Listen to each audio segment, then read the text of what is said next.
Welcome to this video. This video is completely dedicated to the UP TGT PGT biology students.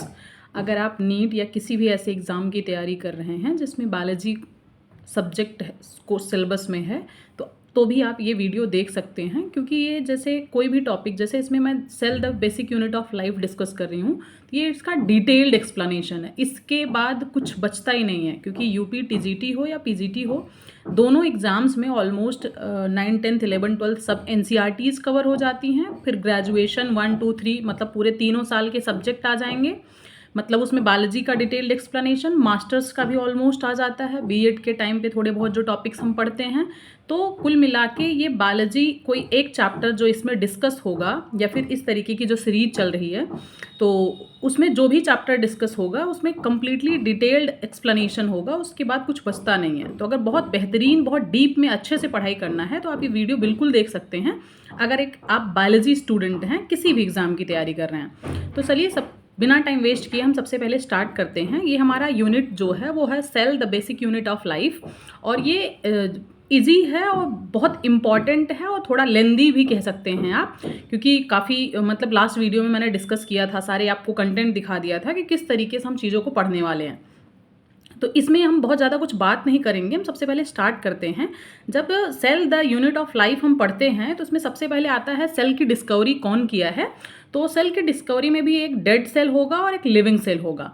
तो सबसे पहले dead cell की बात करें हम, तो हमारे पास रॉबर्ट हुक 1665 में इन्होंने सबसे पहले डेड सेल की डिस्कवरी किया था। और जब भी क्वेश्चन पूछा जाए कि नीचे दिए गए ऑप्शंस में से कौन सेल की डिस्कवरी किया है और डेड और लिविंग कुछ भी नहीं लिखा है, तो भी रॉबर्ट हुक पे ही जाएगा। अगर लिविंग दे के पूछेगा तो हम एंटोन वॉन ल्यूवेनहॉक की बात करेंगे। तो cell for the first time RPSC 2015 का क्वेश्चन है, ये मैंने मार्क कर दिया है पेंसिल से। जो भी पॉइंट्स आपको इसमें पूरे नोट्स में दिखेगा वो सब प्रीवियस ईयर क्वेश्चंस हैं।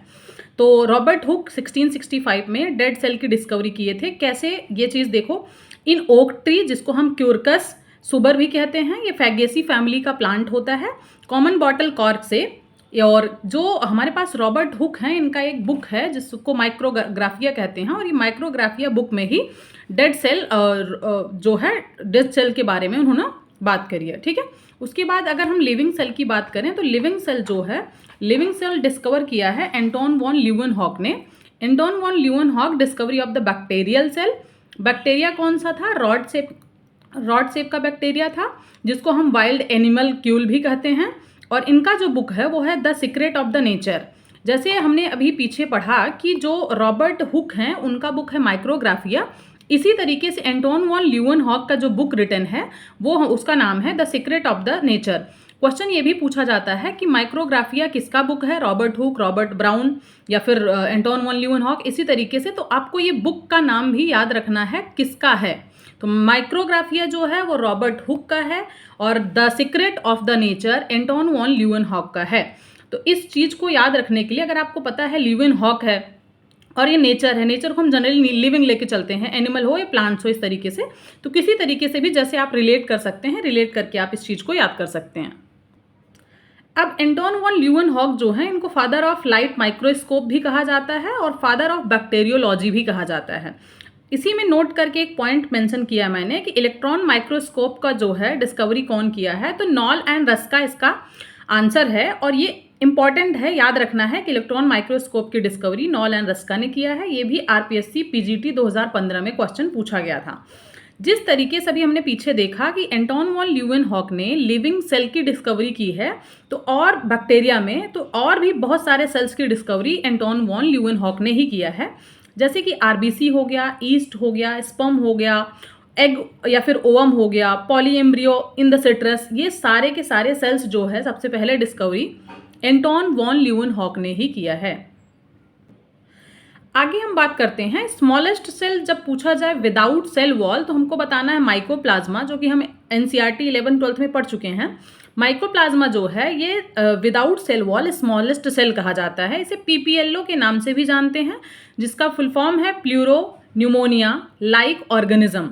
और इसका जो डायमीटर होता है 0.1 माइक्रोमीटर के अराउंड होता है, और इसको हम जोकर्स ऑफ द माइक्रोबायोलॉजी भी कहते हैं। जोकर्स का मतलब ये अपना शेप चेंज कर सकता है, क्योंकि इसमें सेल वॉल तो है नहीं, तो जब जैसे चाहे ये शेप को चेंज कर सकता है, और जो शेप चेंज कर सकता है इसलिए माइकोप्लाज्मा को जोकर्स ऑफ द माइक्रोबायोलॉजी भी कहा जाता है। उसके बाद हम इसकी शेप की बात करें तो ये प्लियोमॉर्फिक होता है, no definite shape due to absence of the cell wall. ये मैंने बात ऊपर कर लिया इसी में, ठीक है। बट अगर तुम लोगों से ये पूछा जाए मतलब स्मॉलेस्ट सेल जो होता है विद सेल वॉल क्या होगा, तो इसका आंसर हमारे पास डायलिस्टर न्यूमोसिंटिस होगा। पीछे जो था वो विदाउट सेल वॉल था, ये विद सेल वॉल है, इसलिए इसका आंसर डायलिस्टर न्यूमोसिंटिस होगा। बैक्टीरिया है, कोकाई बैक्टीरिया है, मतलब कोकस इसका शेप होता है, कोकस मतलब स्पेरिकल शेप होता है, तो इसके लिए आंसर विद, अगर smallest cell with cell wall पूछा जाएगा तो डायलिस्टर उसका आंसर होगा। इसका डायमीटर जो होता है वो 0.1 माइक्रोमीटर के अराउंड होता है। और मैंने यहाँ पे एक यूपीपीसीएस में 2007 में क्वेश्चन पूछा गया था कि first eukaryotic cells appeared on the earth about, मतलब ये ऑप्शन का पार्ट है, 1400 मिलियन ईयर्स एगो, जिसको हम प्रोटियोजोइक एरा भी कह सकते हैं, ठीक है। तो ये 1400 मिलियन ईयर्स एगो की बात है। अब ये यूपी पीसीएस 2007 का क्वेश्चन अगर है तो उस टाइम का पीसीएस का लेवल और इस टाइम टीजीटी पीजीटी का लेवल, और भी टीजीटी पीजीटी का लेवल इससे ज़्यादा जा चुका है, तो हर चीज़ को हम ध्यान में रखेंगे किस टाइप का क्या क्वेश्चन पूछा जा रहा है, ठीक है। अब हम बात करते हैं स्मॉलेस्ट ह्यूमन सेल और स्मॉलेस्ट प्लांट सेल। तो अगर स्मॉलेस्ट ह्यूमन सेल की बात किया जाए तो ह्यूमंस में स्पर्म सबसे स्मॉलेस्ट सेल होता है, सबसे छोटा सेल स्पर्म होता है ह्यूमन के केस में, और प्लांट के केस में माइक्रोसिस्टिस होता है, और ये ब्लू ग्रीन एल्गी का एक टाइप होता है, ठीक है। तो ये 3 माइक्रोमीटर से लेके 5 माइक्रोमीटर तक इसका स्ट्रक्चर हो जाता है। लार्जेस्ट सेल अगर हम डायमीटर के बेसिस पे बात करें तो लार्जेस्ट सेल पूरे होल बायोस्फीयर में डायमीटर के बेसिस पे ओस्ट्रिच का एग होता है, जो कि एक फ्लाइटलेस बर्ड है, आपको पता है। और ये सुपर ऑर्डर इसका जो होता है रेटिएटी होता है। सुपर ऑर्डर ऑस्ट्रिच का याद रखना है, मैंने यहाँ लिख दिया है, वापस से हम एनिमल किंगडम में बात करेंगे। तो सुपर ऑर्डर इसका रेटिएटी हो जाता है, 150 मिलीमीटर से लेके 200 मिलीमीटर तक का इसका पूरा कंप्लीट बॉडी का स्ट्रक्चर हो जाता है। एनिमल किंगडम अगर हम बात करें, पूरे एनिमल किंगडम में लार्जेस्ट सेल क्या है, तो एग ऑफ द प्रोटोथेरियंस हो जाएगा। एग लेइंग मैमल्स, प्रोटोथेरियंस होते हैं कोई भी ऐसा मैमल जो एग ले करता है। जैसा कि आपको पता है कि मैमल्स जो है एग ले नहीं करते हैं, लेकिन अगर इस तरीके के जो एग ऑफ प्रोटोथेरियंस मतलब एग लेइंग मैमल्स हैं, तो उसके जो एग होंगे वो पूरे होल एनिमल किंगडम में लार्जेस्ट सेल हो जाएगा, ठीक है। उसके बाद largest cell of the human के लार्जेस्ट सेल की बात करें तो एग होता है। ऊपर जो मैंने बात किया था वो स्मॉलेस्ट सेल की बात थी, स्मॉलेस्ट सेल में स्पर्म आता है, और लार्जेस्ट सेल जो होता है वो हमारे पास एग आ जाएगा, ठीक है। उसके बाद आगे हम बात करें अगर largest cell of the plant, तो ये स्टाबुलेरिया है, जो कि ग्रीन एल्गा का एक पार्ट हो जाएगा। अम्बेल प्लांट कहते हैं इसको, और यूनिसेलुलर ग्रीन एल्गी होता है, जो कि मेराइन वाटर में पाया जाता है। ये एक्स्ट्रा इन्फॉर्मेशन है आपके लिए। यहाँ पे इंपॉर्टेंट बात ये है कि अगर लार्जेस्ट सेल प्लांट पूरे प्लांट किंगडम में पूछा जाएगा तो एसिटाबुलेरिया होगा। लार्जेस्ट सेल ह्यूमन के केस में पूछा जाएगा तो एग होगा, लेकिन लार्जेस्ट सेल एनिमल किंगडम में पूछा जाएगा तो अभी हमने बात किया है कि एग ऑफ प्रोटोथेरियंस, मतलब एग लेइंग मैमल्स के जो एग होंगे उसे पूरे होल एनिमल किंगडम में लार्जेस्ट सेल कहा जाएगा। और अगर होल बायोस्फीयर में पूछा जाएगा तो ये ओस्ट्रिच का एग होगा, जो कि सबसे लार्जेस्ट सेल माना जाएगा, ठीक है।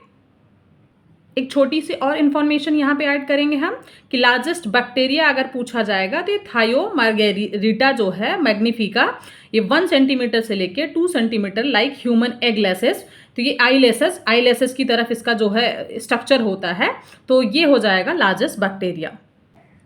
अभी तक जो हमने बात किया था वो लार्जेस्ट सेल की बात थी। अभी हम एक बार लॉन्गेस्ट सेल देखते हैं। ह्यूमन के केस में लॉन्गेस्ट सेल होता है नर्व सेल, प्लांट के केस में होता है रेमी फाइबर। तो ये 55 सेंटीमीटर का होता है, ऑब्टेन्ड फ्रॉम द बुमेरिया प्लांट, और जो ही यूर्टिकेसी फैमिली का मेंबर है। तो यहाँ नर्व सेल जो होता है वो 90 सेंटीमीटर का होता है, from spinal cord to the toe of the human. पूरा स्पाइनल कॉर्ड से लेके ह्यूमन के पैर के अंगूठा जो है वहाँ तक पूरा इसका 90 सेंटीमीटर का पूरा इसका लेंथ होता है।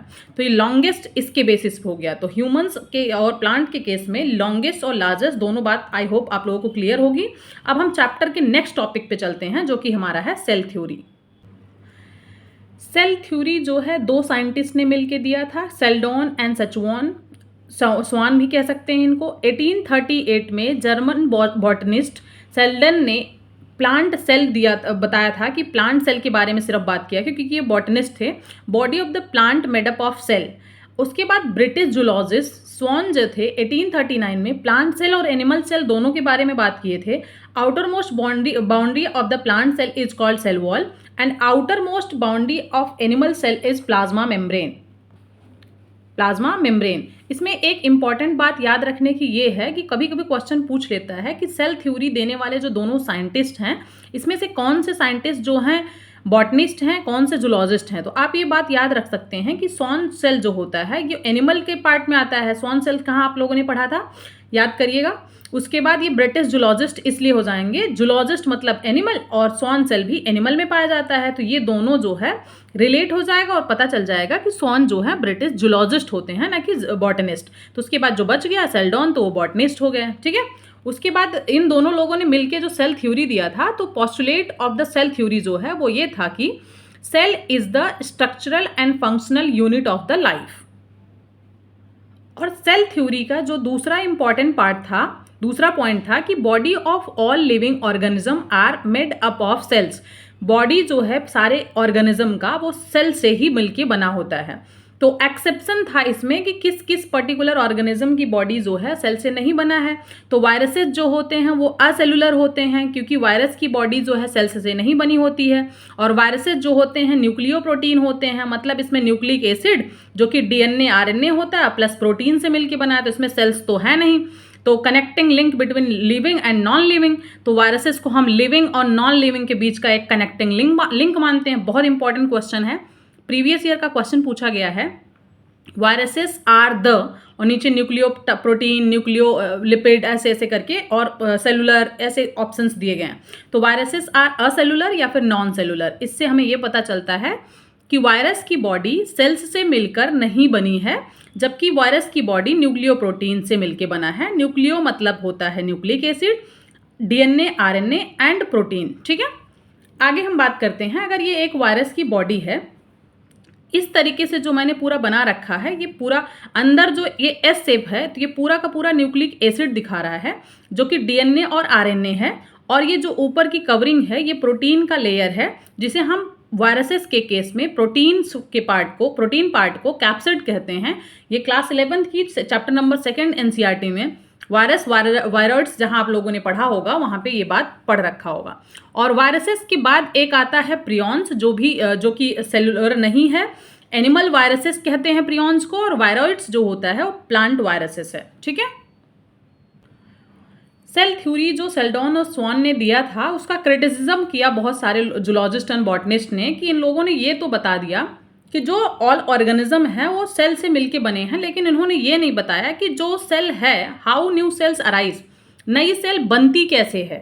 तो इसका ये क्रिटिसिज्म था सेल थ्योरी का। तो इसका आंसर जो दिया था वो रिडोल्फ विर्चो ने दिया था। और क्योंकि ये नई थ्योरी हो गई तो इसको हम एक तरीके से न्यू सेल थ्योरी भी कहते हैं, या फिर इसको मॉडर्न सेल थ्योरी कह सकते हैं, या मॉडिफाइड सेल थ्योरी कह सकते हैं, या final shape to the cell theory, cell lineage theory भी कह सकते हैं। तो इतना सारा नाम बताने या लिखने का मेरा मतलब सिर्फ यही है, अगर आपसे न्यू सेल थ्योरी पूछ ले तो भी आपको घबराना नहीं है कि ये क्या पूछ लिया। सेल लीनेज थ्योरी पूछ ले तो भी वही बात है। तो जो सेल थ्योरी सेल्डॉन एंड सचुआन ने दिया था उसको जब मॉडिफाई किया गया कि मतलब क्रिटिसिज्म को करेक्ट किया गया कि जो नई सेल्स हैं वो कैसे बनती हैं, जो कि रिडोल्फ विर्चो के द्वारा 1855 में किया गया था, तो उसी का नाम cell lineage theory, modified cell theory, final shape to the cell theory, modern cell theory, सब कुछ नाम उसी को दिया गया। बस इसीलिए मैंने यहाँ लिखा है ताकि आपको ये बात क्लियर हो जाए। मैंने यहाँ पे आरपीएससी 2015 लिखा हुआ है, ये प्रीवियस ईयर का आरपीएससी का क्वेश्चन है कि जो ओमनिस सेलुला ई सेलुला है वो किसके द्वारा दिया गया है, तो रुडोल्फ विर्चो ने 1855 में ओमनिस सेलुला ई सेलुला दिया था, जिसका मतलब मीनिंग होता है कि new sales arises from pre existing cells. इसका सिंपल मतलब है कि अगर कोई सेल है और सेल पहले से एग्जिस्ट करती है तो नई सेल भी उसी प्री एग्जिस्टिंग सेल से मिलके बनेंगी। ठीक है, आगे चलते हैं हम कि based on the cell types, based on the cell types of the organism. Cell के बेसिस पे ऑर्गेनिज्म जो है दो टाइप के हो सकते हैं, एक तो यूनिसेलुलर मतलब सिंगल सेल से बना हुआ ऑर्गेनिज्म, या फिर मल्टी सेलुलर जो कि एक से ज्यादा सेल से मिलकर बना हुआ सेल होगा। ठीक, तो मल्टी सेलुलर तो as simple as most of the plants and animals, सारी कैटेगरी आ जाएगी मल्टी सेलुलर में। ठीक है, हम पढ़ते हैं यूनिसेलुलर के बारे में। यूनिसेलुलर में क्या क्या आ सकता है, तो यूनिसेलुलर में हमारे पास सबसे पहले आएगा बैक्टीरिया, जिसको हम प्रोकैरियोट्स कहते हैं। और प्रोकैरियोट्स क्या होते हैं अभी जस्ट आगे मैं डिस्कस करूंगी। तो बैक्टीरिया में एक यू बैक्टीरिया आएगा, आर्के बैक्टीरिया आएगा। यू बैक्टीरिया मतलब ट्रू बैक्टीरिया, और आर्के बैक्टीरिया मतलब जो हार्श कंडीशंस में स्टीम टेम्परेचर पे ये सर्वाइव कर सकते हैं। तो इसके दोनों टाइप भी डिटेल में हम आगे पढ़ेंगे। तो पूरा बैक्टीरिया का कैटेगरी आ जाता है यूनिसेलुलर ऑर्गेनिज्म में। प्रोटिस्टा का पूरा जो किंगडम आएगा, प्रोटिस्टा में वो यूकैरियोट्स होते हैं लेकिन यूनिसेलुलर होते हैं। ऑल यूनिसेलुलर और यूकैरियोट्स मतलब प्रोटिस्टा में ऑर्गेनिज्म आते हैं वो यूनिसेलुलर होते हैं और यूकैरियोट्स होते हैं। अगर हम कुछ एग्जांपल्स इसका देखना चाहें तो डायटम्स हो गया, स्लाइम माउल्स हो गया, डाइनोफ्लाजलेट्स हो गया एंड प्रोटोजोआ मेंबर हो गया। ये सारे के सारे क्लास 11th में तुम लोगों ने चैप्टर 2 में पढ़ा होगा कि डायटम्स, स्लाइम माउल्स, डाइनोफ्लाजलेट्स, प्रोटोजोआ मेंबर ये सब क्या होते हैं। अमीबा, पैरामीशियम, यूग्लिना ये सारे के सारे एग्जाम्पल्स होते हैं यूनिसेलुलर ऑर्गेनिज्म के। टाइप्स ऑफ सेल अगर हम देखें तो एक होता है प्रोकैरियोटिक सेल, एक मेसोकैरियोटिक सेल और यूकैरियोटिक सेल। अभी तक आप लोगों ने प्रोकैरियोटिक और यूकैरियोटिक सेल ही पढ़ा होगा। इन दोनों के बीच में एक मेसोकैरियोटिक सेल होता है जो प्रोकैरियोटिक का भी एक कुछ सिम्टम्स दिखाता है और कुछ यूकैरियोटिक का भी, इसलिए इसको मेसोकैरियोटिक, मेसो का मतलब होता है बीच में, मिडल जो भी कह लो। तो कैरियोटिक का मतलब क्या है, कैरियोलॉजी का मतलब होता है स्टडी ऑफ न्यूक्लियस। इसका मतलब प्रो को छोड़ दें तो ये karyotic is talking about nucleus, तो ये न्यूक्लियस के बारे में बात कर रहा है। तो यहाँ पे अगर हम देखें कि जो हमारे पास प्रोकैरियोटिक और यूकैरियोटिक है, इस दोनों सेल में हम डिफरेंस देखेंगे। प्रो का मतलब होता है प्रिमिटिव और कैरियन का मतलब न्यूक्लियस। तो प्रिमिटिव न्यूक्लियस या फिर वेल डेवलप्ड न्यूक्लियस अगर नहीं है तो उसे हम प्रिमिटिव न्यूक्लियस कहेंगे। और यहाँ पे होता है यू मतलब ट्रू एंड कैरियन मतलब न्यूक्लियस। तो ट्रू न्यूक्लियस मतलब वेल डेवलप्ड न्यूक्लियस होगा। न्यूक्लियस विदाउट न्यूक्लियर मेम्ब्रेन, इसमें जो न्यूक्लियस वेल डेवलप्ड नहीं है, न्यूक्लियस जो है वो भी बिना न्यूक्लियर मेम्ब्रेन के है। तो विदाउट न्यूक्लियर मेम्ब्रेन मतलब न्यूक्लियोइड, मतलब न्यूक्लियर मेम्ब्रेन अवॉइड, तो न्यूक्लियोइड कहते हैं। तो प्रोकैरियोटिक सेल में जो न्यूक्लियस प्रेजेंट है, स्मॉलेस्ट मतलब प्रिमिटिव तो नहीं है, लेकिन जो छोटा न्यूक्लियस प्रेजेंट होगा उसे न्यूक्लियोइड कहते हैं। और इस तरीके से यहाँ पे न्यूक्लियर मेम्ब्रेन जो न्यूक्लियस होता है, वेल डेवलप्ड न्यूक्लियस मतलब ट्रू न्यूक्लियस जो होता है वो न्यूक्लियर मेम्ब्रेन से चारों तरफ से घिरा हुआ होता है। यहाँ पे डीएनए जो होता है naked without histone protein. Histone protein क्या होता है आगे हम डिस्कस करेंगे, बस आप ये देखो कि डीएनए जो होगा प्रोकैरियोटिक सेल में वो बिना हिस्टोन प्रोटीन का होगा। और यहाँ पे डीएनए जो है हिस्टोन प्रोटीन से चारों तरफ से रैप्ड होगा, मतलब चारों तरफ से घेर रखा होगा यहाँ पे हिस्टोन प्रोटीन ने डीएनए को। ठीक है, आगे चलें हम। अभी मैंने आपको बताया कि प्रोकैरियोटिक और यूकैरियोटिक के अलावा दोनों के बीच में भी एक प्रोकैरियोटिक सेल्स आते हैं। तो प्रोकैरियोटिक सेल इसलिए इनको कहा जाता है, मेसोकैरियोटिक सेल इसलिए इनको कहा जाता है क्योंकि इनमें न्यूक्लियर मेम्ब्रेन प्रेजेंट होता है जो कि यूकैरियोटिक का फीचर है, लेकिन हिस्टोन प्रोटीन एब्सेंट होता है और ये प्रीकैरियोटिक का फीचर है। अभी हमने पीछे देखा था कि हिस्टोन प्रोटीन एब्सेंट होता है प्रोकैरियोटिक सेल्स में, न्यूक्लियर मेम्ब्रेन प्रेजेंट होता है यूकैरियोटिक सेल्स में। तो अब दोनों प्रॉपर्टी शो करने वाले ऐसे ऑर्गेनिज्म जो होंगे उन्हें तो हम मेसोकैरियोटिक कहेंगे, क्योंकि हम ना उनको प्रोकैरियोटिक कह सकते हैं ना ही यूकैरियोटिक। यहाँ ई के का मतलब है यूकैरियोटिक, पी के का मतलब है प्रोकैरियोटिक। तो इसका एग्जाम्पल क्या हो सकता है, डाइनोफ्लाजलेट्स होगा जिसमें जिम्नोडियम नॉक्चुलिका, यहाँ पे नॉक्चुलिका जो है, गाइनोलिक्स जो है, ये सारे एग्जाम्पल डाइनोफ्लाजलेट्स के होते हैं। इनके बारे में और डिटेल में हम आगे पढ़ेंगे एनिमल किंगडम में। ठीक है, अब हम सेल का क्लासिफिकेशन करते हैं। मान लो एक प्लांट सेल ले लिया हमने, तो प्लांट सेल में आपको पता है सेल वॉल होता है। अगर प्लांट सेल में से मैं सेल वॉल को अलग कर दूं तो जो बच जाएगा प्लांट सेल का पूरा पार्ट, उसको हम प्रोटोप्लास्ट कहेंगे। तो कभी भी पूछा जाए what is protoplast, you can say that cell without cell wall is called protoplast. और ये भी आरपीएससी पीजीटी 2015 में क्वेश्चन पूछा गया था, ठीक है। और हमारे पास जब प्रोटोप्लास्ट है जिसमें कि सेल वॉल एब्सेंट है, नहीं है, तभी उसको हम प्रोटोप्लास्ट कह रहे हैं। अगर उस पूरे प्रोटोप्लास्ट में से प्लाज्मा मेम्ब्रेन को अलग कर लें हम, तो उसको जो बचेगा पूरा सेल का पार्ट, उसे हम प्रोटोप्लाज्म कहेंगे, ठीक है। और प्रोटोप्लाज्म में से अगर मैं न्यूक्लियस को निकाल दूं, तो न्यूक्लियस के निकाल देने के बाद जो बचेगा साइटोप्लाज्म बचेगा। अब ऊपर जो कुछ भी मैंने निकाल दिया इसमें से, तो प्लाज्मा मेम्ब्रेन, सेल वॉल या न्यूक्लियस, ये सब एब्सेंट हो जाएगा इस वाले पार्ट में, ठीक। उसके बाद साइटोप्लाज्म में से अगर सेल ऑर्गेनेल्स को, सारे सेल ऑर्गेनेल्स को जितने भी होते हैं, चाहे वो मेम्ब्रेनस हो, मेम्ब्रेनस अमेम्ब्रेनस हो, अगर इन सब को निकाल दो तो जो सेल का पार्ट बचेगा उसे हम साइटोसोल कहते हैं। तो साइटोसोल में ना तो सेल ऑर्गेनेल्स होगा, ना न्यूक्लियस होगा, ना प्लाज्मा मेम्ब्रेन होगा, ना सेल वॉल होगा, कुछ भी नहीं होगा। यहाँ पे एक चीज़ अगर आप नोटिस करें तो मैंने ये PAP कुछ करके लिखा है, तो इसका सिंपल मतलब है कि cell wall found in only plant, protoplast भी सिर्फ प्लांट में होता है, प्लाज्मा मेम्ब्रेन प्लांट और एनिमल सेल दोनों में हो सकता है, और प्लाज्मा मेम्ब्रेन एनिमल और प्लांट में दोनों में होगा, प्रोटोप्लाज्म भी एनिमल और प्लांट दोनों में होगा, न्यूक्लियस ये भी एनिमल और प्लांट दोनों में प्रेजेंट है, साइटोप्लाज्म एनिमल और प्लांट दोनों में प्रेजेंट है। अब आगे हम थोड़ा डिटेल में बात करेंगे सेल ऑर्गेनेल्स के बारे में। तो ये जो हमारे पास सेल वॉल है, सेल ऑर्गेनेल्स हैं, तो सेल ऑर्गेनेल्स दो टाइप के हो सकते हैं। एक तो मेम्ब्रेनस हो सकता है, दूसरा अमेम्ब्रेनस हो सकता है, दूसरा मेम्ब्रेनस हो सकता है। बहुत इंपॉर्टेंट क्वेश्चन यहाँ से पूछा जाता है। जैसे अमेम्ब्रेनस का एग्जाम्पल है राइबोसोम, सेंट्रोसोम, न्यूक्लियोसोम। सेंट्रोसोम को डिप्लोसोम भी कहा जाता है। डिप्लोसोम क्यों कहा जाता है आगे मैं एक्सप्लेन करूंगी, ध्यान दीजिएगा, बस इसका नाम याद रखो। सेंट्रोसोम को डिप्लोसोम भी कहा जाता है। और राइबोसोम प्लांट एनिमल दोनों में होता है, सेंट्रोसोम सिर्फ और सिर्फ एनिमल में होता है। बहुत इंपॉर्टेंट क्वेश्चन है, आप एक बार इस वीडियो को देखने के बाद previous year question paper check करिएगा, यूपीटीजीटी का या पीजीटी का, आरपीएससी, जीआईसी, सारा जो कंबाइंड पूरा प्रीवियस ईयर का बुक होता है, उसमें से आप सिंपल द सेल पूरा चैप्टर का जब PYQ करेंगे तो आपको इतने इजी और इतने अच्छे क्वेश्चंस मिलेंगे, शायद उस पर आप ध्यान भी नहीं देंगे। तो ये याद रखने वाली बात है कि centrosome found only in the animal cell. उसके बाद न्यूक्लियोलस है, प्लांट और एनिमल सेल दोनों में पाया जाता है। यहाँ पे याद रखने वाली सिर्फ बात ये नहीं है कि सेंट्रोसोम एनिमल में पाया जाता है, बल्कि यहाँ याद रखने वाली बात ये भी है कि राइबोसोम, सेंट्रोसोम, न्यूक्लियोलस तीनों के तीनों ऐसे सेल ऑर्गेनेल्स हैं जो कि अमेम्ब्रेनस हैं, मतलब मेम्ब्रेन बाउंड स्ट्रक्चर इसमें नहीं पाया जाता है। बहुत इंपॉर्टेंट है, very very important question.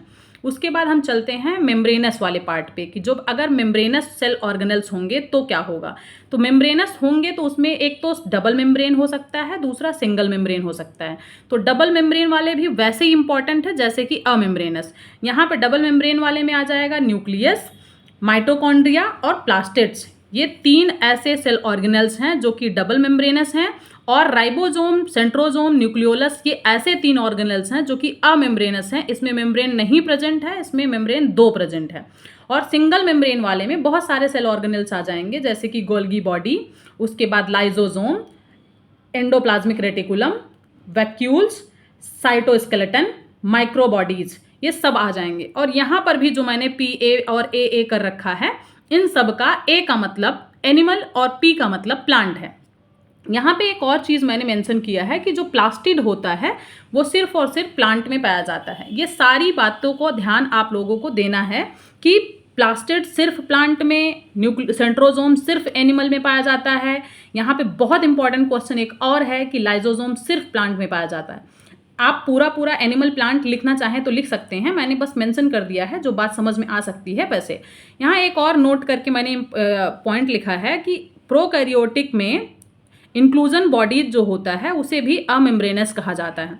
Inclusion bodies क्या होते हैं आपने क्लास 11th में पढ़ा होगा, नहीं भी पढ़ा है तो आगे हम बात करेंगे। यहाँ मैंने 3 ही पॉइंट्स लिखा था कि राइबोसोम, सेंट्रोसोम और न्यूक्लियोलस जो होता है यही अमेम्ब्रेनस होता है। तो इसलिए मैंने यहाँ मार्क कर दिया कि आगे मैं जब बताऊंगी कि इंक्लूजन बॉडीज भी अमेम्ब्रेनस है तो आपको ये कंफ्यूजन ना क्रिएट हो कि इन तीन के अलावा एक और कैसे अमेम्ब्रेनस आ गया।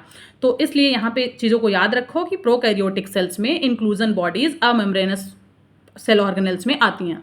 आगे हम बात करेंगे कि क्या होता है इंक्लूजन बॉडी। ठीक है,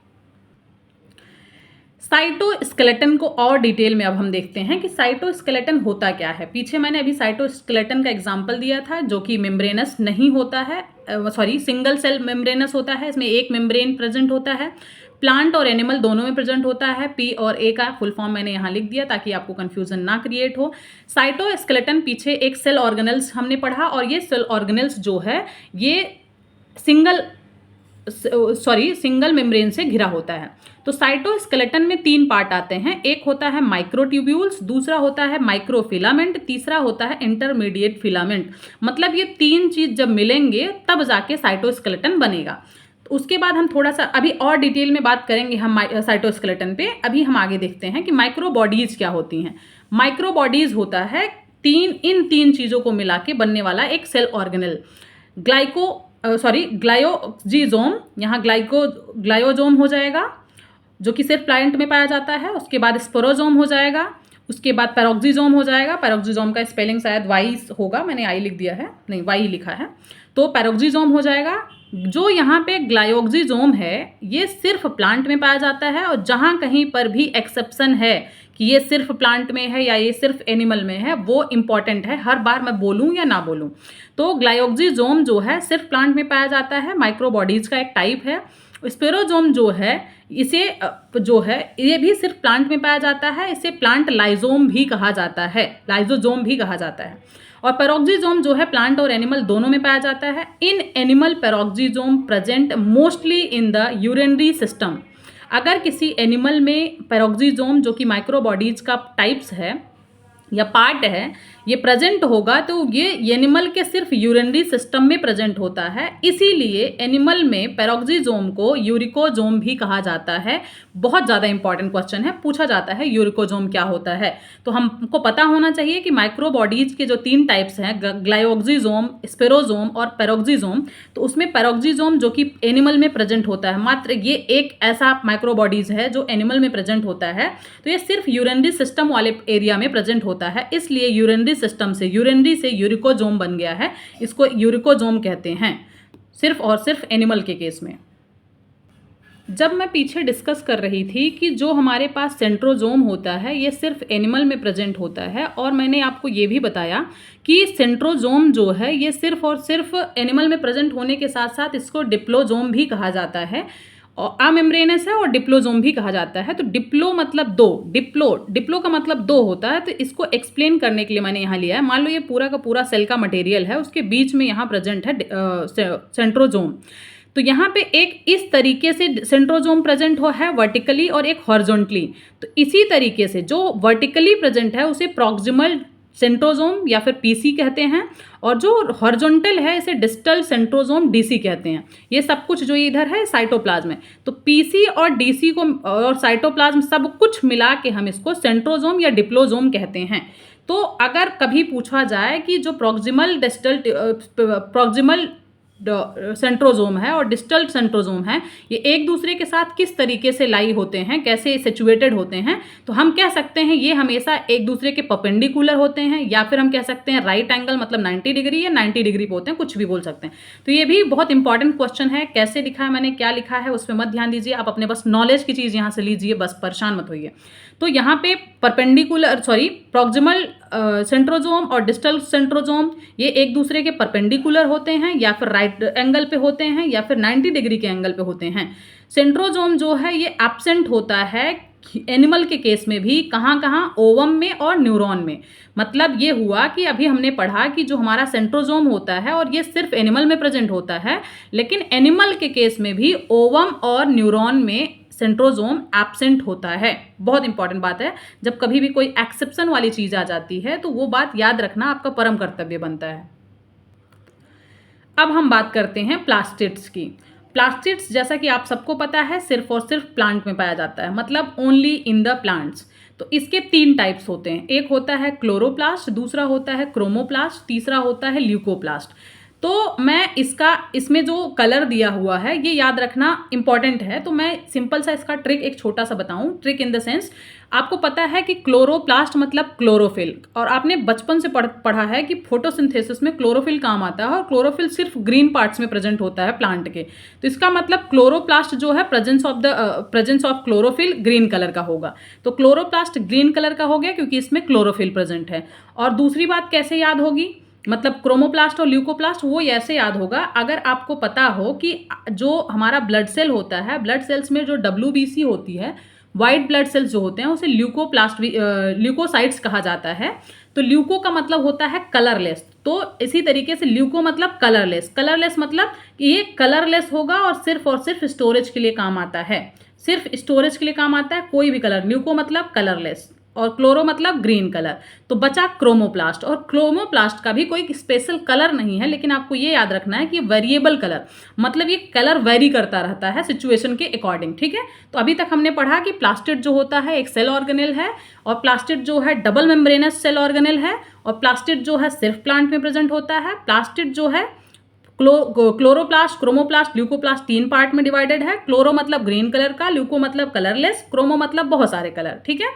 और ये सिर्फ स्टोरेज के लिए यूज होता है। तो कि क्या कौन स्टोर करेगा उसके बारे में और डिटेल में पढ़ते हैं, जो कि इंपॉर्टेंट है, पूछ लिया जाता है कौन सा पार्ट क्या स्टोर करता है। तो इसको भी मैं थोड़ा सा समझाने की कोशिश करूंगी ताकि आपको आगे याद हो इजिली। तो ल्यूकोप्लास्ट जो है only for the storage, colourless होता है, स्टोरेज के लिए यूज होता है। तो इसको 3 पार्ट में आगे डिवाइड किया गया है।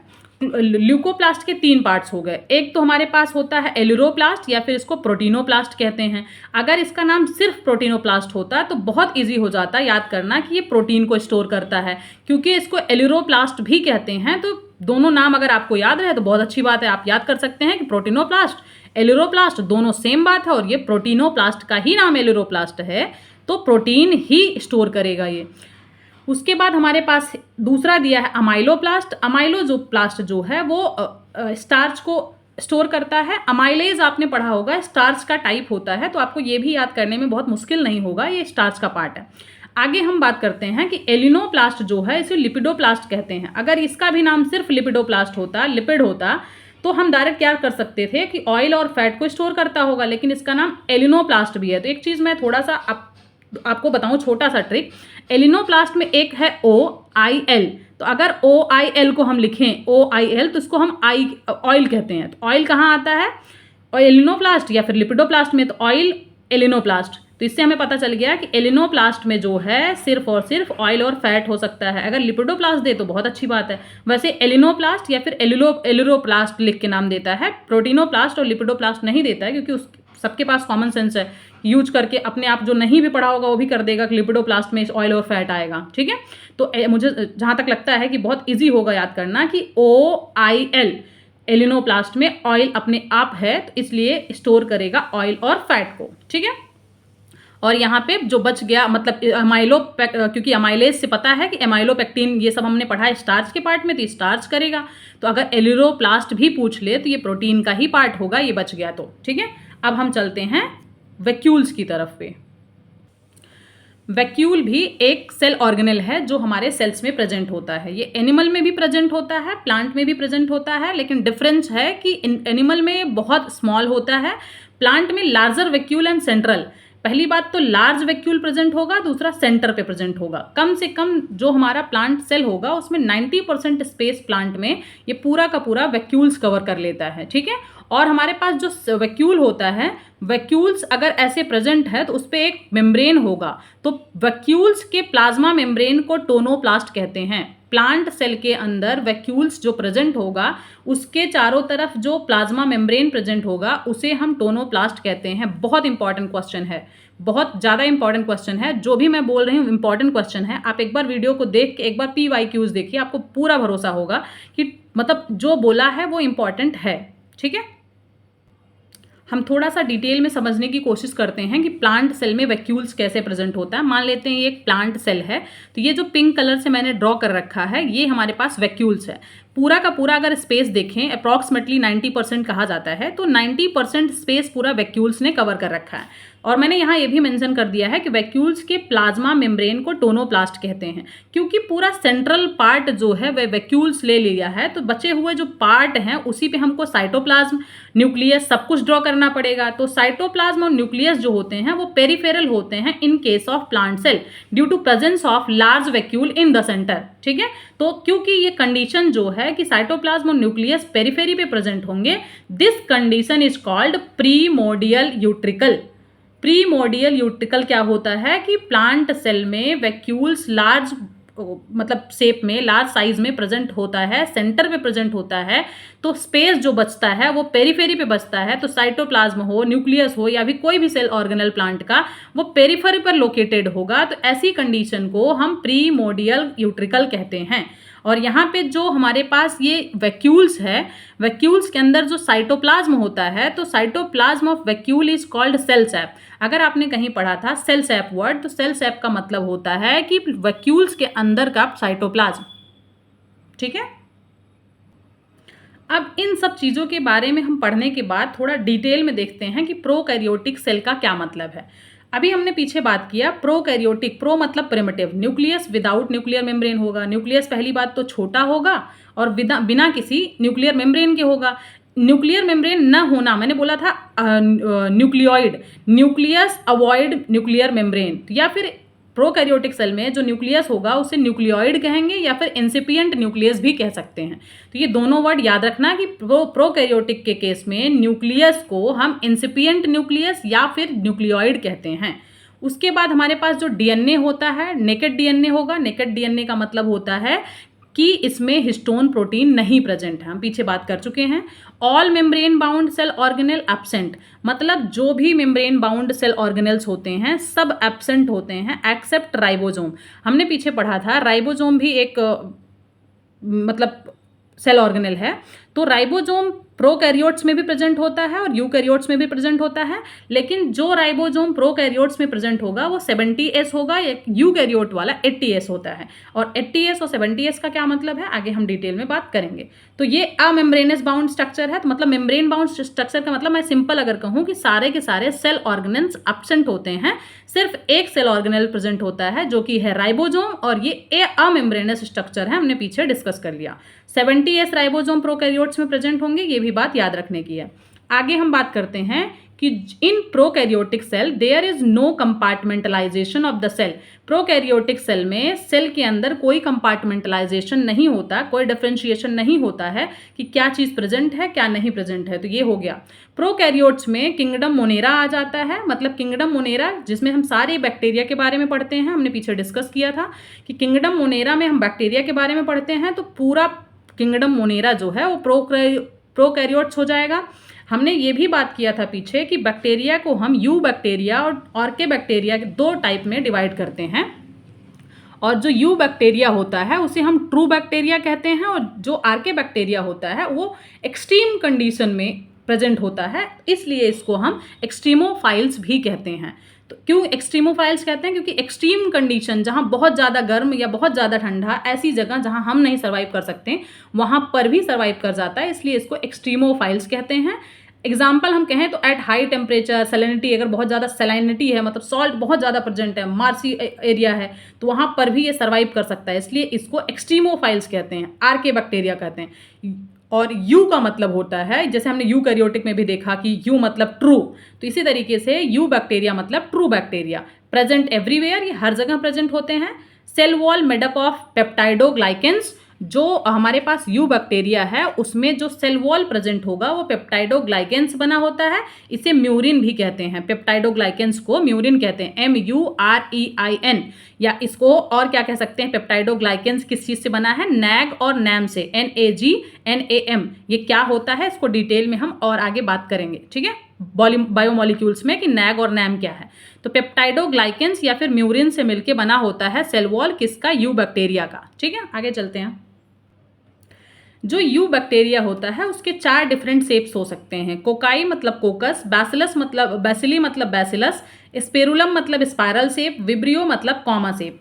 तो spherical shape, rod shape, spiral shape या फिर कॉमा शेप, ये 4 शेप के बैक्टीरिया हो सकते हैं। ये हमने क्लास 11th की एनसीईआरटी में पढ़ रखा है। आर्के बैक्टीरिया जिसको एक्सट्रीमोफाइल्स कहते हैं, उसको थोड़ा और डिटेल में देखें कि इसका जो सेल वॉल होता है वो स्यूडोम्यूरिन से बना होता है। स्यूडो का मतलब होता है फाल्स, वो पीछे अभी हमने पढ़ा पेप्टाइडोग्लाइकेन्स से बना होता है ट्रू बैक्टीरिया का सेल वॉल। तो जो वो था वो नैग और नैम से बनता था, NAG और NAM, लेकिन ये स्यूडोम्यूरिन है तो नैग और नैट से बनता है। ये नैग और नैम और नैट सब कुछ हम बायोमॉलिक्यूल्स में डिस्कस करेंगे क्या होता है। अगर यहीं डिस्कस करने लग जाएंगे तो बहुत ज़्यादा लेंदी हो जाएगा, जो कि ऑलरेडी ये चैप्टर लेंदी है। इसका एग्जाम्पल हमारे पास आता है मिथेनोजेंस, मतलब आर्कियोबैक्टीरिया का एक बहुत इंपॉर्टेंट एग्जाम्पल मेथेनोजेंस। मिथेनोजेंस के बाद हेलोफाइल्स, हेलोफाइल्स के बाद आता है थर्मोएसिडोफाइल्स। थर्मोएसिडोफाइल्स में बहुत सारे बैक्टीरिया आते हैं, उसको डिटेल में भी हम बात करते हैं। मिथेनोजेंस जो है found in the marshy area, जिसका एग्जाम्पल हमारे पास मिथेनोकोकस हो जाता है। Halophiles found in the salty area, जिसको हम हेलोबैक्टीरियम भी कह सकते हैं। उसके बाद हम चलते हैं थर्ड एग्जाम्पल पे, जो कि हमारे पास थर्मोएसिडोफाइल्स है। थर्मोएसिडोफाइल्स में can tolerate temperature approximately 1000 degrees Celsius temperature. तो क्योंकि मैंने पहले ही बता दिया कि आर्के बैक्टीरिया का एग्जाम्पल है और आर्के बैक्टीरिया एक्सट्रीमोफाइल्स कहा जाता है। एक्सट्रीमोफाइल्स मतलब ये एक्सट्रीम कंडीशंस में भी सर्वाइव कर सकता है। Found in the high temperature and acidic condition, मतलब एसिडिक कंडीशन होगा तो लो पीएच होगा, लो पीएच होता है तभी एसिडिक कंडीशन होता है। इसका एग्जांपल थर्मोएसिडोफाइल्स का क्या क्या हो सकता है, थर्मस एक्वेटिकस, जो कि अब हमने पीसीआर मतलब क्लास 12th की एनसीईआरटी चैप्टर नंबर 11 में पीसीआर में भी पढ़ा था। थर्मस एक्वेटिकस का टैग पॉलीमरेज बैक्टीरिया यूज किया जाता है, वहाँ टेम्परेचर बहुत ज़्यादा हाई होता है इसलिए। तो ये थर्मस एक्वेटिकस जो है थर्मोएसिडोफाइल्स का ही एग्जाम्पल है, जो कि एक आर्के बैक्टीरिया की कैटेगरी में आता है। और बहुत सारे यहाँ पे एग्जाम्पल्स हैं, आप एक दो याद रखो, बाकी सब आपके काम का मे भी नहीं है। मैंने पीछे ही बात कर लिया कि ये सारे के सारे जो बैक्टीरिया हैं ये सारे पीसीआर मतलब पॉलीमरेज चेन रिएक्शन में यूज किए जाते हैं। अब स्ट्रक्चर ऑफ अगर हम प्रोकैरियोटिक सेल देखें, जो कि अभी हमने बात किया, प्लांट सेल भी देखेंगे प्रोकैरियोट्स का और एनिमल सेल भी देखेंगे। तो ये पूरा हमारे पास प्लांट का सेल है। सिंपली मान लेते हैं इसको, मैंने स्क्वायर शेप में ऐसे ही बना दिया है। यहाँ पे हमारे पास 3 लेयर है, सबसे पहले ऊपर, उसके बाद बीच में, फिर नीचे। तो जो सबसे ऊपर की लेयर होती है प्रोकैरियोटिक सेल में, तो ये प्लांट सेल में, तो ये ग्लाइकोकैलिक्स हो गया। ये एक मतलब सॉरी प्लांट सेल नहीं, मतलब इसमें बैक्टीरिया का सेल वॉल, अगर हम पूरा बैक्टीरिया का सेल समझने की कोशिश कर रहे हैं कि ये प्रोकैरियोटिक सेल है, बैक्टीरिया में ही प्रेजेंट होता है, मतलब बैक्टीरिया ही प्रोकैरियोट्स होते हैं, तो ये पूरा उसी का हो गया। तो 3 लेयर्स होती हैं इसमें। एक होता है ग्लाइकोकैलिक्स, सबसे बहुत इंपॉर्टेंट क्वेश्चन है, अभी मैं क्वेश्चन भी दिखाती हूँ किस तरीके से पूछा गया है। तो ये हो गया ग्लाइकोकैलिक्स, पहला वाला लेयर जो है। दूसरा जो है उसे सेल वॉल कहते हैं। उसके नीचे थर्ड वन जो है उसे प्लाज्मा मेम्ब्रेन कहते हैं। अगर ग्लाइकोकैलिक्स, सेल वॉल और प्लाज्मा मेम्ब्रेन तीनों को मिला दें तो इसे ही हम सेल इन्वेलप कहते हैं, ठीक है। उसके बाद अंदर बहुत सारी चीज़ें प्रेजेंट है, जैसे कि ये प्लाज्मिड हो गया, जैसे एक्स्ट्रा जिनोम भी कहा जाता है, ये गैस वैक्यूल्स हो गया। उसके बाद ये पूरा का पूरा स्ट्रक्चर इंक्लूजन बॉडी है, जो कि मैंने पीछे ही बात किया था कि प्रोकैरियोटिक सेल्स के केस में इंक्लूजन बॉडीज अमेम्ब्रेनस होती हैं, जो कि ये बैक्टीरिया के फूड स्टोर करने में काम आती हैं। पहली बात तो ये एक सेल ऑर्गेनेल का पार्ट हो जाएगा बैक्टीरिया, मतलब प्रोकैरियोट्स केस में। और दूसरी बात ये अमेम्ब्रेनस है। Third important point is that inclusion bodies stored food in the bacteria, ये स्टोर्ड फूड होता है बैक्टीरिया के अंदर, ठीक है। उसके बाद हमारे पास आता है कि ये क्या है, ये इसे कहते हैं न्यूक्लियोइड। इसे न्यूक्लियस है एक्चुअली में, क्योंकि इसमें न्यूक्लियर मेम्ब्रेन एब्सेंट है, तो nucleus without avoid, nucleus avoid nuclear membrane, तो इसे न्यूक्लियोइड कहते हैं। और ये जीनोफर भी कहा जाता है। मेन जीनोम होता है न्यूक्लियोइड, एक्स्ट्रा जीनोम होता है हमारे पास प्लाज्मिड, एक्स्ट्रा जीनोम प्लाज्मिड होता है। उसके बाद यहाँ पे ये जो अंदर ये जो प्लाज्मा मेम्ब्रेन हमने पढ़ा है लास्ट वाला पार्ट, प्लाज्मा मेम्ब्रेन जब आता है अंदर ऐसे ऐसे ऐसे ऐसे उसकी फोल्डिंग्स बन जाती हैं। जो ये फोल्डिंग बनी हुई है, infolding of the plasma membrane, इसे हम मेसोजोम कहते हैं। इसका मतलब ये हुआ कि जो प्रोकैरियोटिक सेल्स है उसमें कुछ मेसोजोम भी प्रेजेंट्स होते हैं। तो प्लाज्मा मेम्ब्रेन्स का अंदर की तरफ ऐसे फोल्डिंग हो जाना ही मेसोजोम्स कहलाता है। उसके बाद यहाँ पे ये जो लाइंस टाइप सी गई है इसे हम mRNA कहते हैं, और ऐसे ऐसे जो सर्कुलर बना हुआ है इसे राइबोजोम्स कहते हैं। मतलब एक RNA पे एक mRNA पर बहुत सारे राइबोजोम्स ऐसे अटैच्ड हैं, इसलिए राइबोजोम 70S प्रेजेंट होता है। मैंने बताया था यूकैरियोट्स में 80S, और राइबोजोम्स इसमें सिर्फ एक सिंगल सेल ऑर्गेनेल प्रेजेंट है जो कि है राइबोजोम, और राइबोजोम भी 80S प्रेजेंट होता है। और क्योंकि एक ही mRNA पे बहुत सारे राइबोसोम्स प्रेजेंट हैं, इसलिए इसको पॉलीराइबोसोम भी कहा जाता है या फिर पॉलीजोम भी कह सकते हैं। ठीक है, बहुत ज़्यादा इंपॉर्टेंट पॉइंट है। यहाँ पूछा जाता है कि अगर एक ही mRNA पे बहुत सारे राइबोसोम्स अटैच होते हैं तो उनको क्या कहते हैं, तो पॉलीराइबोसोम या फिर पॉलीजोम। ठीक है, उसके बाद यहाँ पे जो हमारे पास ये प्लाज्मा मेम्ब्रेन हमने पढ़ा, ये अंदर वाला पार्ट जिसकी इनफोल्डिंग को मेसोसोम कहते हैं, इसी को आगे देखें हम तो इसी से तीन ऐसे, एक फ्लैजिला और दूसरा पिली और तीसरा फिम्बरी, तीन इस तरीके से स्ट्रक्चर निकले होते हैं, जिन तीनों को मिला के मतलब फ्लैजिला, फिम्बरी और पिली, इन तीनों को मिला के हम सरफेस अपेंडेजेज कहते हैं। जैसे glycocalyx cell wall plasma membrane को इन्वेलप कहते थे, उसी तरीके से फ्लैजिला, फिम्बरी और पिली को मिला के सरफेस अपेंडेजेज कहते हैं। मुझे जहाँ तक लगता है कि आपको ये पूरा डायग्राम क्लियर हो गया है। ठीक है, तो अगर मैं बात करूं इसमें क्वेश्चन पूछा कैसे जाता है, तो इंपॉर्टेंट पॉइंट ये हुआ, क्वेश्चन आया था अ प्रोटेक्टिव कवरिंग ओवर प्लाज्मोलेमा। किसी प्लाज्मोलेमा के ऊपर जो प्रोटेक्टिव कवरिंग होता है उसको क्या कहते हैं, टीजीटी 1999 का क्वेश्चन है, तो उसका आंसर था ग्लाइकोकैलिक्स, क्योंकि पहले ग्लाइकोकैलिक्स आता है, फिर सेल वॉल आता है, फिर प्लाज्मा मेम्ब्रेन आता है। तो ये सबसे इंपॉर्टेंट क्वेश्चन हो जाएगा कि ग्लाइकोकैलिक्स को हम प्लाज्मा लेमा के ऊपर की प्रोटेक्टिव कवरिंग भी कहते हैं। तो इसके दो पार्ट होते हैं, एक होता है कैप्सूल, एक होता है स्लाइम लेयर। कैप्सूल जो होता है वो टफ और थिक होता है, लेकिन जो स्लाइम लेयर होता है वो लूज और थिन होता है। उसके बाद हमारे पास सेल वॉल, दूसरा लेयर ग्लाइकोकैलिक्स के नीचे सेल वॉल आता है। ये पेप्टाइडोग्लाइकेन से बना होता है, जिसे हम नैग और नैम भी कहते हैं। ठीक है, नैग और नैम कहते हैं। ये म्यूरिन, यहाँ पे हमने पेप्टाइडोग्लाइकेंस, प्रोकैरियोट्स के केस में पेप्टाइडोग्लाइकेन से, तो इसे ही म्यूरिन कहते हैं। नैग और नैम से बना है। अगर हम यूकैरियोट्स की बात करेंगे तो नैग और नैट हो जाएगा। ठीक है, उसके बाद हमारे पास आता है सरफेस अपेंडेजेस, जिसमें हम फ्लैजिला, फिम्बरी और पिलाई पढ़ लिए हैं। ठीक है, आगे चलते हैं। इसमें सेल एनवेलप में क्या क्या पार्ट था, एक तो था ग्लाइकोकैलिक्स, फिर सेल वॉल, फिर प्लाज्मा मेम्ब्रेन। ग्लाइकोकैलिक्स जो है प्लाज्मा लेमा के ऊपर की प्रोटेक्टिव कवरिंग है, हमने पीछे देख लिया है। ग्लाइकोकैलिक्स और डिटेल में अगर थोड़ा सा हम देखें कि ये आउटर मोस्ट लेयर होता है, एक्ट एज नेम प्लेट और fingerprint of the bacteria. Name plate और फिंगरप्रिंट क्यों कहा जाता है, क्योंकि सबसे बाहर की लेयर है, तो नेम प्लेट मतलब इसी को देख के तो हम पहचानेंगे कि कौन सा बैक्टीरिया है, कैसा है। तो इसलिए ग्लाइकोकैलिक्स को नेम प्लेट या फिर फिंगरप्रिंट ऑफ द बैक्टीरिया भी कहते हैं। Helps in the cell to cell recognition, मतलब सेल से सेल को रिकॉग्नाइज करने में भी यही हेल्प करता है। सेल टू सेल अटैचमेंट भी यही हेल्प करता है।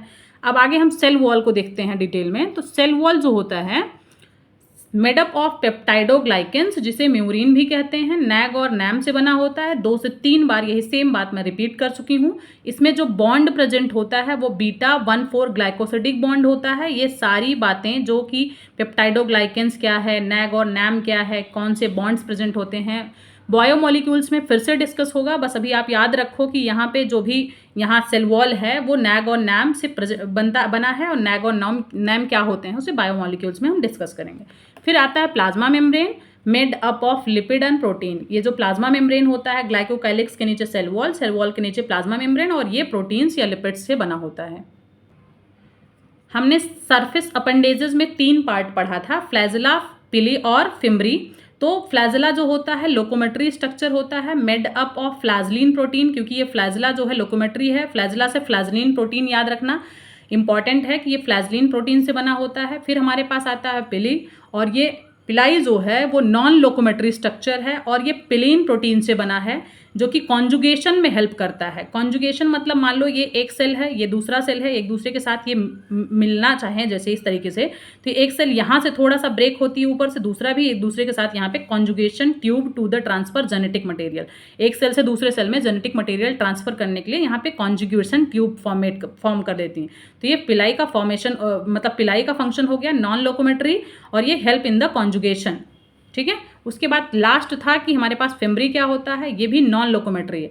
हमने सब सरफेस अपेंडेजेस में 3 पढ़ा, एक फ्लैजिला पढ़ा, पिलाई पढ़ा और फिम्बरी पढ़ा, जिसमें से फ्लैजिला सिर्फ लोकोमेट्री होता है, पिलाई और फिम्बरी दोनों के दोनों नॉन लोकोमेट्री होते हैं। ये फिम्ब्रिन प्रोटीन से बना होता है, स्मॉलेस्ट स्ट्रक्चर होता है, plays role in the attachment with the surface. Surface के साथ अटैचमेंट करने में सबसे ज़्यादा हेल्प करता है फिम्बरी। ठीक है, और नोट करके यहाँ पे कुछ बात लिखा गया है कि अगर जैसे फ्लैजिला जो है may be present may be absent in the some bodies. हमने जो सरफेस अपेंडेजेस का सबसे इंपॉर्टेंट पार्ट ऊपर पढ़ा फ्लैजिला, जो कि लोकोमेट्री पार्ट है, तो ये कुछ बैक्टीरिया में एब्सेंट भी हो सकता है। जिनमें एब्सेंट होगा उन्हें हम अट्राइकस बैक्टीरिया कहेंगे। जिन बैक्टीरिया में फ्लैजिला एब्सेंट होगा उन्हें अट्राइकस फ्लैजिला कहेंगे। उसके बाद यहाँ पे अगर नो फ्लैजिला होने पे ट्राइकोलॉजी का मतलब होता है स्टडी ऑफ हेयर्स के स्टडी को ट्राइकोलॉजी कहते हैं। तो इसे ट्राइको से बना हुआ है ट्राइकस। उसके बाद हमारे पास है इफ प्रेजेंट। अगर प्रेजेंट होगा तो किसी बैक्टीरिया में हो सकता है कि पूरा ऐसे बैक्टीरिया और उसके चारों तरफ ऐसे ऐसे ऐसे ऐसे फ्लैजिला प्रेजेंट है ऑल ओवर द बॉडी, तो उसको हम कहते हैं पेरीट्राइकस। ठीक है। उसके बाद मोनोट्राइकस तब होगा जब बैक्टीरिया के किसी एक साइड पे एक फ्लैजिला प्रेजेंट होगा। एम्फीट्राइकस तब होगा जब बैक्टीरिया के किसी दो अपोजिट साइड्स पे फ्लैजिला प्रेजेंट होगा। सिफेलोट्राइकस तब होगा जब किसी एक बैक्टीरिया के एक ही जगह से बहुत सारे फ्लैजिला प्रेजेंट हों। फिर आता है लोफोट्राइकस। लोफोट्राइकस के केस में बैक्टीरिया के किसी दो साइड पे एक जगह यहाँ से एक इधर से बहुत सारे फ्लैजिला प्रेजेंट होते हैं। बहुत इंपॉर्टेंट है, ये पूछा जाता है। एम्फीट्राइकस, अट्राइकस, पेरीट्राइकस, मोनोट्राइकस, सिफेलोट्राइकस कि सबका मतलब क्या है। तो ऐसे पूछ ले अगर कि इसमें अगर लिखा है सिफेलोट्राइकस तो इसका मतलब क्या होगा, तो ऐसे सेंटेंस देगा कि बैक्टीरिया की बॉडी के किसी एक पार्ट पे बहुत सारे फ्लैजिला प्रेजेंट होना। तो ये इंपॉर्टेंट है, इसको ध्यान रखना आप। अब हम चलते हैं बैक्टीरिया के सेल में जो जेनेटिक मटेरियल प्रेजेंट था उस पे बात करते हैं। तो बैक्टीरिया के सेल में जेनेटिक मटेरियल में एक हमने देखा था मेन जीनोम और दूसरा हमने देखा था एक्स्ट्रा जीनोम। तो मेन जीनोम के केस में जिनोफर या फिर न्यूक्लियोइड आता था और एक्स्ट्रा जीनोम में प्लाज्मिड आता था। न्यूक्लियोइड में डीएनए आरएनए आएगा और plasmid present only in the bacteria. ये सिर्फ और सिर्फ बैक्टीरिया में प्रेजेंट होता है और प्लाज्मिड प्रेजेंट होता है ईस्ट में, यूकैरियोटिक ईस्ट में, जो कि एक एक्सेप्शन है। तो वहाँ पे 2 माइक्रोप्लाज्मिड होता है, वो आगे बात करेंगे हम कि सिर्फ बैक्टीरिया में प्रेजेंट होता है। लेकिन यहाँ पे आप लिख सकते हैं चाहें तो यूकैरियोट्स एक ईस्ट में भी प्लाज्मिड प्रेजेंट होता है। ठीक है, ये एक्सेप्शन हो जाएगा। ठीक है, तो आगे हम देखते हैं कि मेन जीनोम में जो हमारा ये न्यूक्लियोइड है डीएनए और आरएनए से बना है। डीएनए जो होगा डबल स्टैंडर्ड सर्कुलर डीएनए होगा, आरएनए सिंगल स्टैंडर्ड आरएनए होगा। ठीक है, और यहाँ पे नेकेड डीएनए होगा क्योंकि हिस्टोन प्रोटीन नहीं प्रेजेंट है। उसके बाद यहाँ एक क्वेश्चन मैंने लिखा है कि histones are present in the nucleosome. मतलब ये हिस्टोन प्रोटीन जो होता है वो कहाँ प्रेजेंट हो सकता है, न्यूक्लियोजोम में। अगर प्रेजेंट होगा यूकैरियोट्स जो अभी हम आगे पढ़ेंगे तो उसके न्यूक्लियोजोम में प्रेजेंट होता है। और हिस्टोन प्रोटीन्स के 4 टाइप होते हैं। एक H2A, आप यहाँ से ध्यान दे सकते हैं, बहुत इंपॉर्टेंट क्वेश्चन है, आगे मैं डिस्कस करूँगी। ये UPPCS 2002, 2003, 2005 सब में क्वेश्चन पूछा गया था और हर एक एग्जाम्स के क्वेश्चंस रिपीट होते हैं। तो यहाँ 4 टाइप्स होता है। H2A histone protein A, H3B, H3 और H4, ये 4 टाइप के हिस्टोन प्रोटीन्स होते हैं। ये यूकैरियोट्स में ही प्रेजेंट होता है और यूकैरियोट्स के सेल्स में भी कहाँ, न्यूक्लियोजोम में। उसके बाद हम आगे देखते हैं प्लाज्मिड जो है, जो सिर्फ बैक्टीरिया में प्रेजेंट होता है। इसमें डबल स्टैंडर्ड सर्कुलर डीएनए होगा, ऑटोनोमसली सेल्फ रेप्लिकेटिंग, अपने आप सेल्फ खुद से ही रेप्लिकेट करते जाते हैं। हैव देयर ओन ओराई, मतलब ओराई का मतलब होता है ओरिजिन ऑफ रेप्लिकेशन। तो इनका खुद का अपना रेप्लिकेशन प्लेस अपना कंफर्म होता है क्योंकि ऑटोमेटिकली सेल्फ रेप्लिकेटिंग है। बैक्टीरिया मतलब प्लाज्मिड एक्स्ट्रा जीनोम जो बैक्टीरिया में सिर्फ प्रेजेंट होता है, और एक एक्सेप्शन मैंने बताया ईस्ट में। मैंने पीछे डिस्कस किया था जब बैक्टीरिया का सेल डिस्कस किया कि जो प्लाज्मा मेम्ब्रेन होता है वो अंदर की तरफ कुछ फोल्ड हो जाती है, ट्यूब लाइक स्ट्रक्चर वेसिकल्स बना लेता है, तो उसे हम मेसोजोम कहते हैं। और ये सिर्फ बैक्टीरिया के केस में हो रहा है। Analogous to the mitochondria of the eukaryotic, क्योंकि जो यूकैरियोटिक सेल होता है उसमें माइटोकॉन्ड्रिया प्लाज्मा मेम्ब्रेन फोल्ड होके जाके माइटोकॉन्ड्रिया बनाती है, तो इसीलिए इसको मेसोजोम को एनालॉगस मतलब सिमिलर स्ट्रक्चर माइटोकॉन्ड्रिया के बोला जाता है, जो कि यूकैरियोट्स में होता है। तो अगर क्वेश्चन पूछा जाए which of the following is the analogous of the mitochondria of eukaryotic cells, तो आप लोगों को बताना है कि मेसोजोम जो होता है बैक्टीरिया में माइटोकॉन्ड्रिया का एनालॉगी होता है। आगे देखते हैं इसका फंक्शन क्या होता है। Helps in increase in the surface area, ये सरफेस एरिया को बढ़ाने का काम करता है। Help in the cellular respiration, cells के रेस्पिरेशन में भी हेल्प करता है। एब्जॉर्प्शन में हेल्प करता है, सिक्रेशन में हेल्प करता है, डीएनए रेप्लिकेशन करता है, सेल वॉल को फॉर्म करता है। नोट करके एक बात यहाँ लिखना कि इन ब्लू ग्रीन एल्गी या फिर cyanobacteria similar structure is called chromatophore. जैसे अभी मैंने बात किया कि अगर प्लाज्मा मेम्ब्रेन का इनफोल्डिंग अंदर की तरफ होता है बैक्टीरिया में तो उसे मेसोजोम कहते हैं, और यूकैरियोट्स में उसको माइटोकॉन्ड्रिया कहते हैं। इसी तरीके से ब्लू ग्रीन एल्गी जिसे साइनोबैक्टीरिया कहते हैं उनमें क्रोमैटोफोर कहा जाता है, कंटेन्स फोटोसिंथेटिक पिगमेंट। ठीक है, ये क्रोमैटोफोर जो है प्लाज्मा मेम्ब्रेन का इनफोल्डिंग होता है, वो भी ब्लू ग्रीन एल्गी जिसे साइनोबैक्टीरिया कहते हैं उनमें। अब आगे के जो सेल ऑर्गेनल्स हैं, राइबोसोम हो गया या फिर बाकी सारे के सारे सेल ऑर्गेनल्स, आगे डिटेल में बाद में डिस्कस करते हैं नेक्स्ट वीडियो में, क्योंकि बहुत लेंदी वीडियो हो जाएगी, क्योंकि ये चैप्टर लेंदी है। जितना मैंने डिस्कस किया है इसको आप पढ़िए, इसका नोट्स बनाइए, क्योंकि रिवीजन के लिए नोट्स की भी बहुत ज़रूरत है। आगे चल के हम इस पर बात करते हैं क्या होता है पॉलीजोम, राइबोसोम। बहुत इंपॉर्टेंट चैप्टर है, बहुत अच्छा चैप्टर है, बहुत ईजी चैप्टर है, बहुत स्कोरिंग चैप्टर है। मिलते हैं नेक्स्ट वीडियो में, तब तक के लिए bye bye, thank you so much.